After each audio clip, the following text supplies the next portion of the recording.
I am here today at Northview Gardens in Ambler, Pennsylvania, just west of Philadelphia. And these are the gardens of Jenny Rose Carey and her husband. The gardens are amazing. They have 4.5 acres and a lot of seasonal types of blooms, so each part of the garden has a little personality. If I had to give a one-word description of Jenny Rose, it would have to be a gardener. A humble title for an internationally recognized gardener, educator, and historian who was an adjunct professor of landscape architecture and horticulture at Temple University, whose field campus is located just down the road here. She is also a relocated Brit with a gardening style that is one part formal English estate, one part English cottage, and 2 parts pure Jenny Rose, with a distinctive love of whimsy and collections, both plants and garden art. For now, I will take you over to the front lawn, a perfectly elegant, designed garden. Jenny Rose's landscape background is on full display in this space. At the top of the garden is a formal planting with trimmed boxwoods and layers of magnificent trees surrounding a Greek goddess. On the left is the herbaceous border, and on the right are the stately shrubs. This herbaceous border has flowers from the beginning of spring all the way through until frost.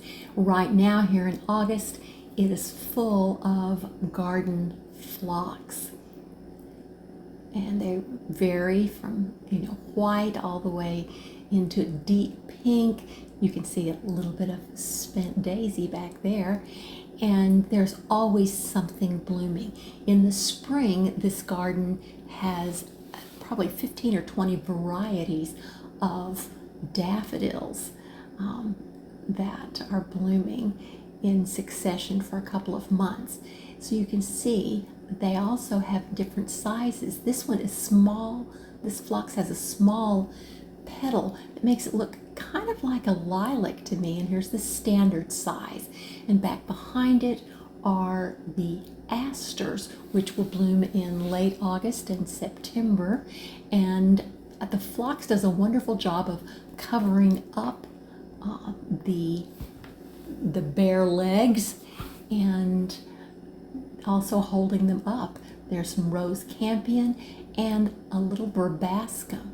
Now here's a picture from somewhere else in the garden, and that white spire with the pink throat, that is verbascum in bloom, and on the right of it is the spent seed heads.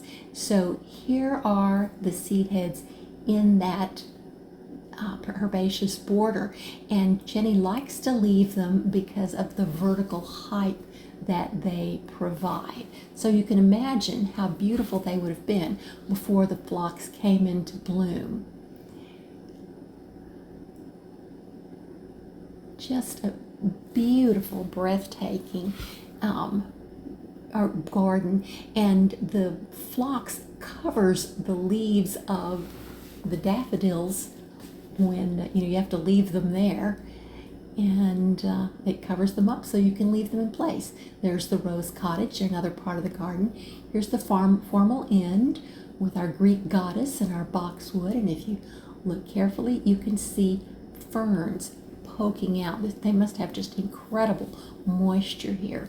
And as we continue around, there is some oak leaf hydrangea, and above that the red bud, and here is limelight hydrangea. Now this was one of the first ones sold, Jenny said, and the tag said that it would go 4 to 6 feet tall. Now my eye level is about 5.5 feet tall. Pardon the glare here, but as I back up, you can see it's not 4 to 6 feet tall. It's probably closer to 15 to 18 feet tall, dwarfing that shrub. But I do love the view here as you see the classic English lawn with the beautiful trees, all different colors and shapes, and on the left-hand side, that herbaceous border. And again, look at the trees, just the different shapes and sizes. Now, we're going to head over to the carriage house. This is the carriage house, and again, in classic English style, there's some lawn, and here are the trimmed hornbeam trees. I think it's an American tree, but the British always trim their hornbeams. And underneath it, some perennials. I can see the tall verbena and the rose campion, and here is the iris domestica and a little columbine, as we would call it, or aquilegia, as the Brits would call it. And this spot over here is a perfect spot. You can see in the distance the beautiful big oak leaf hydrangea. And on the left, that is a magnolia. And it's a tall tree, but grows quite low. And on the top of it are some pink blooms that I can't quite capture. But there is actually, beneath it, if you look up, here's one of the blossoms. Now this one's spent, but it's at least low enough that I can give you a little close-up. But a beautiful pink blossom on this magnolia. And tucked underneath it is a panicle hydrangea. The suspicion was this was maybe strawberries and cream, but beautiful color. And this one has a little bit of a smaller leaf, but this one's the panicle hydrangea. It has like a cone-shaped flower, and you can see the ferns softening the edge of the bed. And underneath it, down low, you see this huge darker pink flower. That is an oak leaf hydrangea, and look at the size of those leaves. And this hosta looks like someone just came through and polished it. And the beautiful blooms that are happening right here. And this is the large leaf hydrangea, the macrophylla, and it originally bloomed in shades of pinks and purples and blues, and it's you can see the bottom side is always lighter, but as it ages it becomes a dark purple, and you can see one in the background there that's getting papery and brown.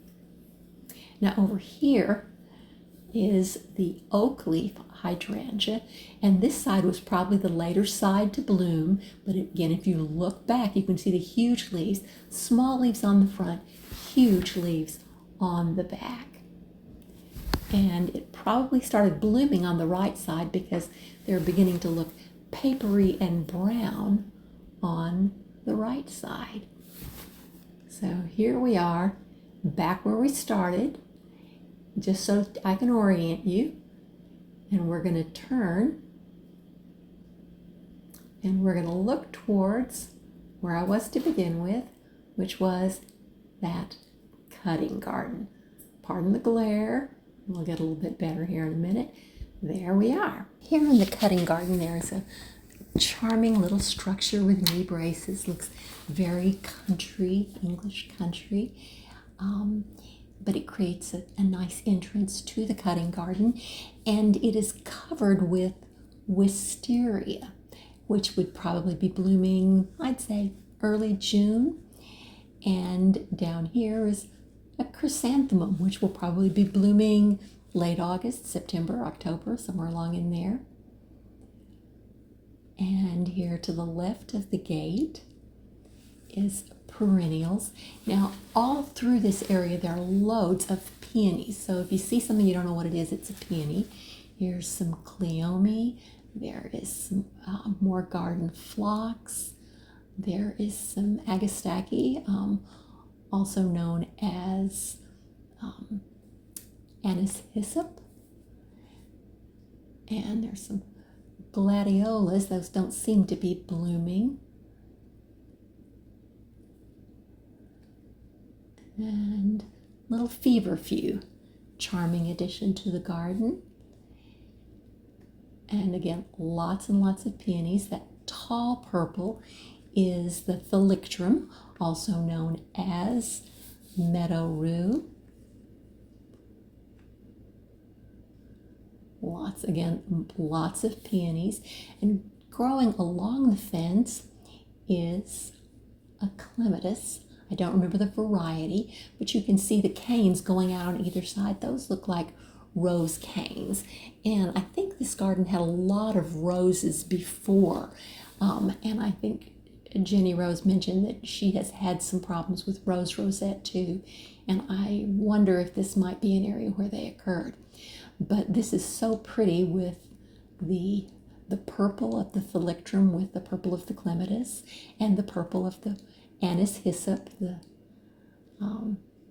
going all down there. Those beautiful colors repeated again and again. And in the background, we can see the tall cosmos, and the yellow is the rudbeckia. And let's go ahead and check out the other side of the gate. And over here, some Weigela blooming, beautiful pink colors. Jenny loves pink, so there's always a lot of pink in the garden. And the purple here is the Stokes aster, and we've got a little bit of rose campion in white. And I suspect this other tall white flower might be something in the dianthus family. It has that kind of look of a carnation. And again, more peonies.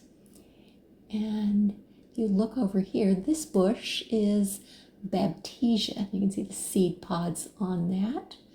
And that would have been blooming probably in early June, and more clematis growing along the fence. Now, this fence is a very important fence. They have some serious rabbit issues here. They really very much relate to Farmer McGregor. So when you go open the gate, you make sure you close it, because this is the one spot where the rabbits cannot get. And if you get a rabbit trapped in here, he will have an absolute feast. So we've got looks like some chrysanthemums growing down there, and the cosmos are really beginning to take off. On the left side, that's a little slower than the one on the right. And this is honeywort is the common name for it, and I've forgotten the scientific name. And Jenny gives me a hard time. She says we speak Latin in the garden, and I know mostly common names, and I'm not real good. I need to work on my Latin names, but it has a charming little seed head and makes a beautiful cut flower. And then there's the cleome, the spotter plant. And this common name for this is summer hyacinth. The scientific name starts with G. I'll stick it up on the screen if I can remember what it is. Remember to do it. And there's the cosmos, very high, tall cosmos. And you can see here that tall on the right there, that was an Asiatic lily, and the left there is the dahlia that is just beginning to bloom. So the dahlias are really going to take off in the next few weeks. And down here, a little catchfly on the ground that springs up. And there's some cleome leaves too there. The seeds spring up in the gravel very nicely, Jenny Rose says. Now here's a little closer look at that clematis with a beautiful bell shape. And this one tends to bloom for a really long time, and so Jenny Rose really likes it. And there is the meadow rue, and here is a couple of lilies that are still blooming. A little late for them, but they're still going, probably because they've been tucked under that clematis and protected with a little shade. Now we'll head over to another flower bed, and this raised bed has a lot of yarrow in it, some white, pinks, and there's some anise hyssop, and there's also a little marigold blooming. I wonder if that was something that just reseeded from another year, because I haven't seen another one But there's a little Johnny Jump Up. I've never seen a Johnny Jump Up blooming in the South well, there's the Middle States in August. Kind of unusual. And there's some Cleome, and down here is some basil. It smells wonderful. And this is a Gaillardia. And this is what, for a little more daisy-like, that's what it usually looks like. And this is an unusual clumping one. Makes it a little difficult for the bees, I suppose. And there's a pot marigold, a calendula, some very classic. There's some coreopsis. And you can see it looks like maybe some catchfly in there. And some gladiolas and some lilies in the background. And there's the anise hyssop. I'm really going to have to work on my Latin. Jenny would be embarrassed. In her garden we use Latin. And here is a little rose campion, which is very pretty, interestingly enough, with this scarlet honeysuckle. The colors are strangely complementary. You'd think scarlet and that rose color wouldn't work, but they really do. And over here, you're probably thinking that is Queen Anne's lace. It is Ammi, which is also known as lady's lace. And what makes this preferable to Queen Anne's lace is it is not invasive. It is an annual, I think she said. And down below it is another garden phlox, Pinkadot. They must like the name, the funny little name that it has. And across the fence, some clematis. There's one little petal, little white petals left, but the seed heads are interesting, provide a lot of visual interest. And this bed, you see all these stakes, they are holding up the dahlias that will be blooming in the next few weeks. Beautiful colors. And here's a lily. Looks like the tail end of the lilies here, just like at my house. And back down lower, you can see a lot of dahlias inside here also.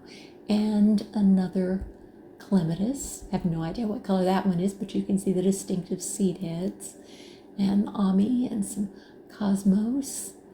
And these beds in the springtime, the centers of them might be a little bit empty in some of these because she has a lot of bulbs that grow in here. And a little close-up view of one of these beautiful dahlias that's beginning to bloom. But these beds are filled in the springtime with incredible tulips. There's some larkspur, beautiful with the pink of the cosmos. And some pink gladiolas, it looks like, in the background there. And a lot of little volunteer seeds growing in the pathway. It looks like a lot of columbines.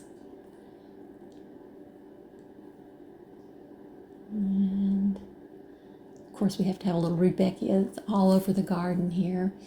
Loads and loads of columbines. And peonies and dahlias that will be blooming. Now here is from the other side of the garden. There's a gate on this side also. So looking back towards that structure, and you can see our scarlet honeysuckle. And then I'm going to turn around and take you towards an area that Jenny Rose refers to as the rain garden. She said it's not technically a rain garden, and I'm not sure what that means, but here is the rudbeckia. And this white flower there is a little mountain mint. And you can see the garden phlox here. This is a very wet area, and so this garden phlox is a good 5 feet tall.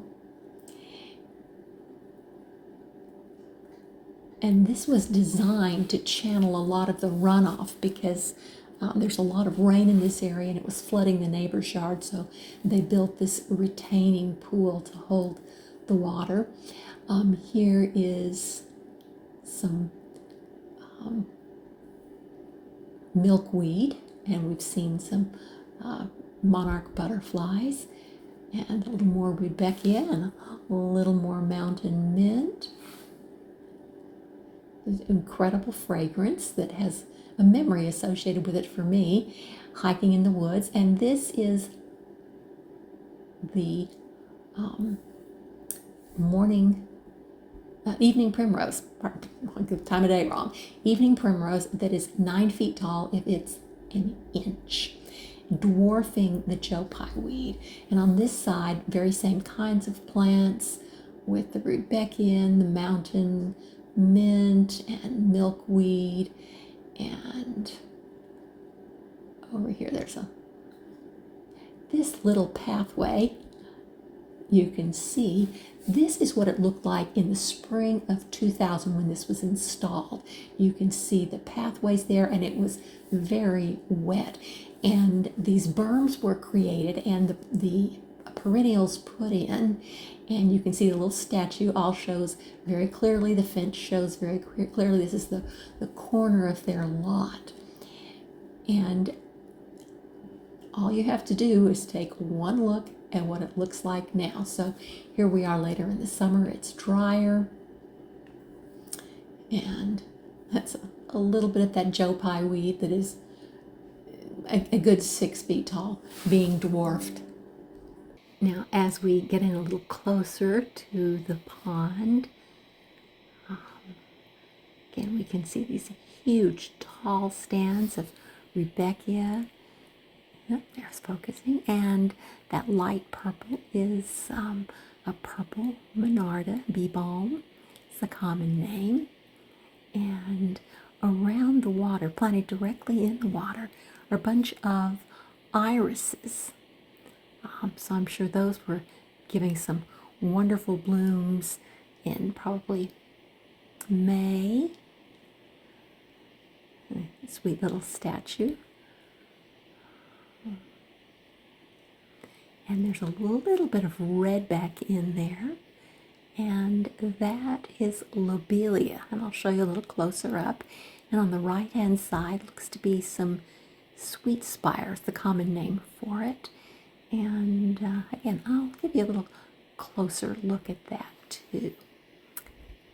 So turn around over here on the side. Here is a close-up of the lobelia. It really likes this moist, shady spot.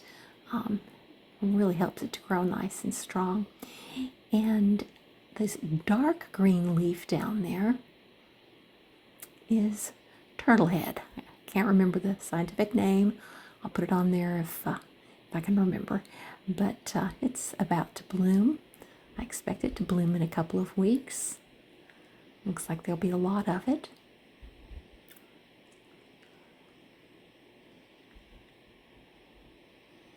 And why don't we take a walk around the back side over here and get a little closer look at that shrub that I think is a sweet spire.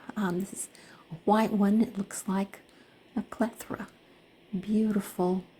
And the bees absolutely love it. You can see them kind of diving all over the place. That's what those little rapid, there they go, you can see them. And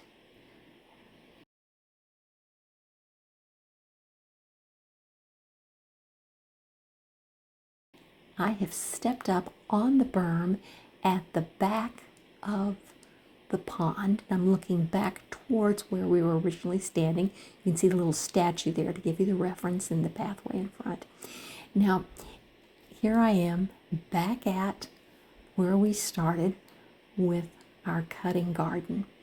And for those of you that are curious, this is the warm end of a zone 6, so probably a zone 6B, and lots of rain.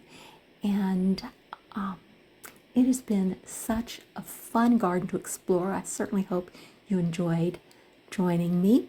And thank you so much. And I hope to see you again soon. Thanks.